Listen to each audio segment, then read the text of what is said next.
حضرت بایزید بستامی رحمتullah تعالی علیہ کا انتقال ہوا. اس زمانے میں ایک آدمی کفن چوری کیا کرتا تھا, کفن چوری کرتا تھا, کپڑا بڑا مہنگا ہوتا تھا تو کفن چور بھی پیدا ہو گئے تھے, اور رات کو دیکھتے تھے کہاں کسی کو دفن کیا تو سویرے جا کے کفن چوری کر کے لے آتے. آپ کا انتقال ہوا تو ایک کفن چور آدمی وہ کہتا ہے میں جنازے میں گیا لیکن میں نے کہا یہ اللہ کے ولی ہیں, ان کی طرف مجھے نہیں دیکھنا چاہیے. اگلے دن میں دوبارہ گیا ایک کفن چوری کرنے تو میری ہمت نہ ہوئی. تیسرے دن پھر گیا تو ہمت نہ ہوئی. کہتے ہیں چوتھے دن ہوا تو حضرت بایزید میری خواب میں آئے, کہنے لگے چل بس کر اب نہ چوری کرنا. میں نے کہا حضور کیا ہوا؟ فرمانے لگے جس نے میرا جنازہ پڑھا اللہ نے سب کی بخشش فرما. تو اب تو بخشا ہوا ہو کہ پھر چوری کرتا ہے, خبردار. حضرت رابعہ بصریہ کا وصال ہوا. بی بی صاحبہ کا جب انتقال ہوا تو کفن چور آ گیا. تو کہتا جب میں نے قبر میں ہاتھ ڈالا نا کفن کو ایک سمجھ لے پھٹا اتار کے کفن کو ہاتھ ڈالا تو بی بی صاحبہ بول پڑی, کہنے لگی چھوڑ دے, خبردار. کہتا میں کانپ گیا, سختہ تاری ہو گیا. مردہ بول پڑا ہے. جو مردہ ہوتے ہیں انہیں ولیوں کی زندگی سمجھ میں نہیں آتی. مردہ بول پڑا تو حضرت رابعہ بصریہ فرمانے لگی چھوڑ دے, ایک بخشا ہوا ایک بخشی ہوئی کا کفن چوری کرے گا, بس کر چھوڑ دے. تو کہتے میں کام کے پیچھے گرا تو میں نے کہا اماں تو بخشی ہوئی ہے, تیرا تقوی پرہیزگاری خوف خدا زمانہ جانتا ہے, پر میں کیسے بخشا ہوں؟ میں تو پاپی ہوں, میں نے تو ساری زندگی گناہ کبیرہ کیا, مردوں کے کفن چوری کیے, میں کیسے بخشا گیا؟ تو اماں کہنے لگی بولے کل جس نے بھی میرا جنازہ پڑھا ہے رب کریم نے سب کی بخشش فرما دی. بخشے گئے سارے جنازے میں آنے والے. اللہ اپنے بندوں کو یہ شان عطا فرماتا ہے. میرے حضرت قبلہ عالم دوستو, دیانتداری سے کہتا ہوں, مسجد میں بیٹھا ہوں اس وقت, اگر وہ والی سیرت جو کتابوں میں ہم ولیوں کی پڑھتے ہیں وہ اگر کسی شخص میں پائی جاتی ہیں تو وہ میرے شیخ میں پائی جاتی ہے, میرے حضرت میں. ابھی آپ جب آئے لوگ کہتے ہیں آپ کی آخری ملاقات کب ہوئی, تو میں کہتا ہوں آخری ہوئی نہیں, کبھی نہ کبھی ہوگی. یہ کیسے ہو سکتا ہے؟ مالی دا کم پانی دینا, پھل پکے ہون یا کچے, پیر مریداں دے سر تے رہندا ہے, وہ جھوٹے ہون یا سچے. ہماری تو ملاقات آخری کی, ہم تو جنت میں بھی کٹھے رہیں گے, ان کے قدموں میں رہیں گے, اور ہم اللہ سے دعا مانگتے ہیں جنت میرے کس کاری جتھے یار نظر نہ آوے, او دوزخ میں لکھ بہشتاں جتھے سونا آوے جاوے, تو وہاں بھی کٹھے ہوں گے. میں ابھی آخری دفعہ جب گیا تو یہ عزیزم ابرار بھی میرے ساتھ تھے, اجازت ہی 2 لوگوں کو ملی وہاں تک جانے کی, آپ کراچی تشریف فرما تھے, تو میرے ساتھ تھے. 2 گھنٹے ہم بیٹھے رہے, بے خبر ہو جو غلاموں سے وہ آقا کیا 6, 7, 8 گھنٹے انتظار کرنا پڑا, شکن بھی نہیں آیا. نے کہا جی کہتے ہیں اسے بٹھاؤ. تو بندہ کسی جگہ کا اپنے آپ کو کتا بھی کہے تو کتے تو بیچارے ساری دیہڑی باہر بھی نوکری کر جاتے ہیں, یہ بھی نہیں کہتے میں نے اندر آنا ہے, وہ تو کبھی کہتے ہی نہیں. انہوں نے کبھی کہا ہے بندہ سگ بھی کہلائے اور پھر وہ ڈیوٹی بھی اور طرح کی کرے, نوابوں جیسی ڈیوٹی کرنا اور بات درویشی اور غلامی کی کرنا, یہ کیسے 2 باتیں تو نہیں ہوتی, بات تو ایک ہوتی ہے. جڑیاں خسماں دی وچ عذاب وسن بھاگ جاگ جاندے ہو نہ گولیاں دے. کئی گھنٹے انتظار کیا تو کئی لوگ آئے, حضرت کب آئیں گے, چلے گئے. کئی آئے تو وہاں ایک مولانا بوڑھے بیٹھے تھے, مولانا اسرائیل ان کا نام تھا, تو مجھے کہنے لگے مولانا آپ نے نہیں جانا.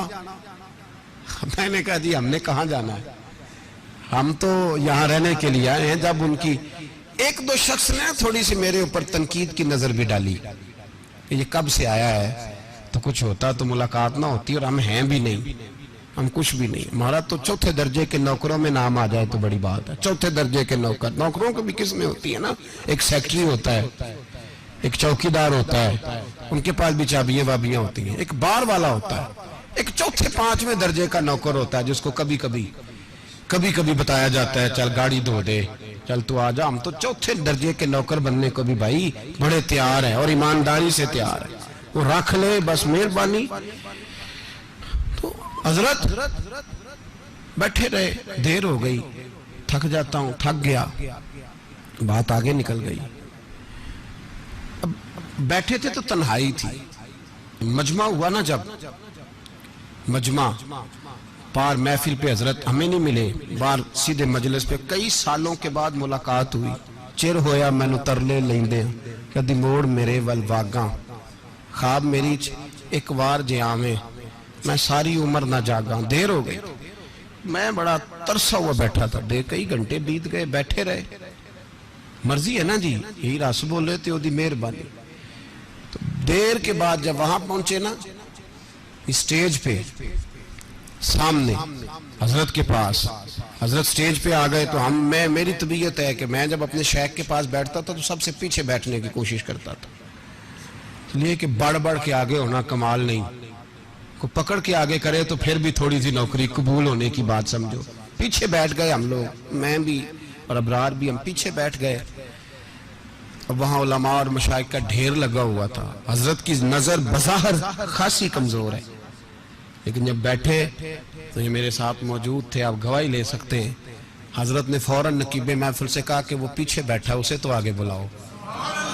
تو میں جب اٹھا نا تو آپ یقین کریں میرا دل کرتا تھا پھاڑ ڈالوں کپڑے, اور میں یہاں لوگوں کو بتاؤں کہ بے خبر ہو جو غلاموں سے وہ آقا کیا ہے. ہم لوگ آگے گئے اور جب میں اسٹیج پہ ان کے قدموں میں بیٹھا تو مجھے کہنے لگے بچے کو بھی بلاؤ جس کو ساتھ لائے ہو. اور جب میں بیٹھا تو ایمانداری کی بات, میں نے سلام لی کان میں نے کہا حضور طبیعت کیسی ہے. فرمانے لگے تو جب سے آیا ہے مجھے تب سے پتا ہے تو بیٹھا ہے, تو جب سے آیا ہے مجھے تب سے پتا ہے. اب کل واپس چلے جانا اور جا کے وہاں دین کی نوکری کرنا, تو جب سے آیا ہے مجھے تب سے. مجھے فرمانے لگے کہ تو جب سے آیا ہے نا مجھے تب سے پتا ہے, جاؤ نوکری کرو. اور ایک جملہ کبھی نہیں بھولتا, فرمانے لگے میں تو تمہارے ساتھ ہی ہوتا ہوں. بس بات ختم ہو گئی, معاملات حل ہو گئے. باتیں بڑی ہیں, جو کروں تو کیا کروں, کہو تو راز حیات کہہ دوں, حقیقت کائنات کہہ دوں, وہ بات کہہ دوں جو پتھروں کے دلوں کو بھی پاش پاش کر دے. مجھے ایک شخص کہنے لگا ہر اسٹیج پہ چھائے ہوئے نظر آتے ہو. میں نے کہا کیا کروں, سب سے پیچھے بیٹھا ہوتا ہوں, سب سے پیچھے. لیکن وقت کا غوث اٹھا کے جس کو اسٹیج پہ بٹھائے اسے پیچھے کون بٹھا سکتا ہے. ہم وہ گڑیاں گڈیاں اب پہ ہی اڈیاں. ہم نے ان کی زندگی میں رانائی دیکھی ہے, غریب پروری دیکھی ہے. میں اتنا بڑا نذرانہ نہیں کبھی ان کو دے سکا. میں کسان کا بیٹا ہوں, میں تو ابھی 9th کلاس میں تھا, میرے ابا جی پردہ کر گئے تھے. میں نے بڑی غربت میں وقت گزارا ہے, لیکن مجھے ان کے عرب اور کھرب پتی مرید ہیں. کھرب وہاں لوگ کروڑوں روپیہ لے کے لائنوں میں کھڑے ہوتے ہیں. میں غریب باپ کا بیٹا اور مستعار زندگی, لیکن میں نے انہیں عزت دیتے دیکھا ہے. میں نے دیکھا ہے وہ قریب بلانے والے, وہ پیار کرنے والے. میں نے ان کی غریب, لوگ کہتے ہیں میرا پیر غریب نواز ہے, اور قسم اللہ کی میرا پیر غریب نواز ہے. میں نے غریب نوازی دیکھی ہے, میں نے وہ رنگ دیکھا ہے, میں نے وہ جلوہ دیکھا ہے. ان کے نرگسی ہونٹ جب کبھی کبھی میرے پیشانی کا بوسہ لیتے تو مجھے یوں لگتا کہ اللہ نے جتنی خوشبو دنیا میں رکھی تھی میرے شیخ نے ساری میرے وجود کے اندر اڈیل دی. بریلی سے جب میری واپسی تھی اور میں پلٹ رہا تھا تو میں ملاقات کرنے گیا, میری طبیعت میں یہ رانائی تھی کہ خدا خیر کرے. میں پلٹ رہا ہوں, میں ملاقات کر کے جب واپس باہر آ گیا, میرے ساتھ ایک شخص تھا تو مجھے پھر بلایا. اور جب میں دوبارہ اندر گیا تو مجھے اپنی جیب سے کچھ روپے نکال کے دیے. فرمانے لگے یہ خرچ ہے آنے جانے کا, اور کبھی محسوس نہ کرنا. مجھے وہ سب لوگوں کے بیچ میں دیتے تو میرے لیے اعزاز تھا, لیکن میرے جیسے غریب کو نوازنا بھی اور اس کی عزت کا بھی خیال کرنا, یہ مقام, یہ رنگ. میرے پاس کروڑوں باتیں ہیں, بلکہ میں صاف کہوں گا کہ انہی کی محفل سوارتا ہوں. چراغ میرا ہے رات ان کی, میں انہی کے مطلب کی کہہ رہا ہوں. زبان میری ہے بات ان کی. لوگ اپنے ابے کی گدی پہ بیٹھ کے بڑے لوگ ہوتے ہیں, لیکن میں نے بتایا کہ میرے ابا جی کسان تھے، کسی بڑی گدی سے تعلق نہیں، میں کسی جماعت میں کبھی نہیں گیا، کوئی سہارا نہیں لیا۔ مسجد بھی وہ ہے جہاں جب میں آیا تھا تو 3 لوگ نماز کے لیے ہوتے تھے، تو کبھی تیسرا ڈھونڈنا پڑتا تھا۔ جتنے جلوے، جتنی رانائیاں، جتنا حسن، جتنی تازگیاں، اور میرے عزیزوں کے چہروں پر یہ جو نورانیت کا حسن آپ کو نظر آتا ہے نا، یہ میرے حضرت کی ہونٹ سے نکلی ہوئی صرف ایک دعا کا صدقہ ہے، صرف ایک دعا کا صدقہ ہے، صرف ایک دعا کا صدقہ۔ تو بھائی وہ کبھی کبھی یہ شعر پڑھتے ہیں نا میرے عزیز، تو وہ میرے لیے پڑھتے ہیں، میرے لیے شعر پڑھتے ہیں کہ جے کر سائیں وسون کچھ اجیاں نو پھر کیڑا مائی دا لال اجاڑ سکدا ہے، جے کر سائیں وسون کچھ اجیاں پھر کیڑا مائی دا لال۔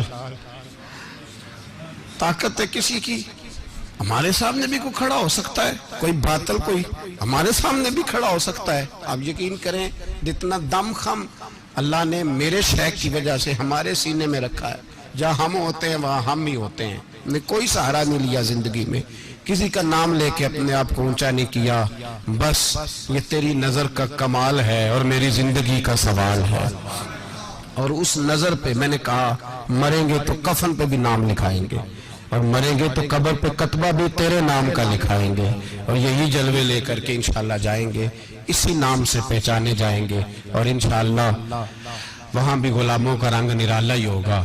باتیں ہو ہی نہیں سکیں، بھی تو ایک پہلو کھلا ہے، ابھی تو دفتر پیچھے پڑے، انشاءاللہ پھر ایک نشست رکھوں گا، ان کی باتیں پھر چھیڑوں گا، اور یہ باتیں ہوتی رہیں گی انشاءاللہ تعالی۔ مجھے لوگ پوچھتے ہیں ہر تقریر میں کہتے ہو میرے حضرت فرماتے ہیں، تو میں نے کہا کیا کروں، میں تو فرماتا ہی نہیں۔ آپ یقین کریں تیاری کوئی کرتا ہوں، جمعہ میں تقریر کوئی اور ہو جاتی ہے، وہاں کچھ اور، کتابیں کچھ اور دیکھ کے آتا ہوں، یہاں کچھ اور ہو جاتی ہے، پھر سمجھ آتی ہے کہ تو بولنے والا ہے ہی نہیں، کوئی اور ہے جو تجھے سبق پڑھاتا ہے، جو تجھے کہتا ہے اس طرح کر کے بات کر، اس طرح کر کے۔ ایک شخص مجھے ناروے سے رات فون کر رہا تھا، کہنے لگا حضرت صاحب آپ کی باتیں میرے سیدھے دل میں لگتی ہیں، اور یہاں بیٹھ کے صحیح ہو گیا ہوں، فیس بک پہ سن کے وجہ کیا ہے؟ میں کہتے مجھے بھی نہیں پتا، مجھے پتا ہو تو میں بتا نہ دوں، یہ مجھے نہیں پتا بھائی، مجھے کیا خبر کہاں یہ مسجد جو کہاں دنیا سے بھی دور ہے، اور کہاں ناروے، اور کہاں لندن، اور کہاں سارا زمانہ، اور کہاں یہ دنیا، ہمیں نہیں پتا۔ بس اتنی بات ہے کہ مالی دا کم پانی دینا، پھل کچے ہون یا پکے، تو پیر مریداں دے سر تے رہندا ہے، جھوٹے ہون یا سچے، یہ پکی بات ہے، یہ کنفرم بات ہے۔ اور مجھے تو کبھی کبھی لگتا ہے وہ صرف میرا ہی خیال نہیں رکھتے، جو مجھ فقیر سے جو وابستہ ہیں ان کا بھی بڑا خیال رکھتے ہیں۔ کئی دفعہ مجھے اپنے کئی عقیدت مندوں اور مریدوں کے پیچھے ان کے جلوے نظر آتے ہیں، مجھے ایسے لگتا ہے جیسے چھا گئی ہے ان پر میرے حضرت کی نورانیت، مجھے رنگ نظر آتا ہے اپنے درویشوں میں ان کے حسن کا۔ بس دعا کرے تا ابد آستانہ یار رہے،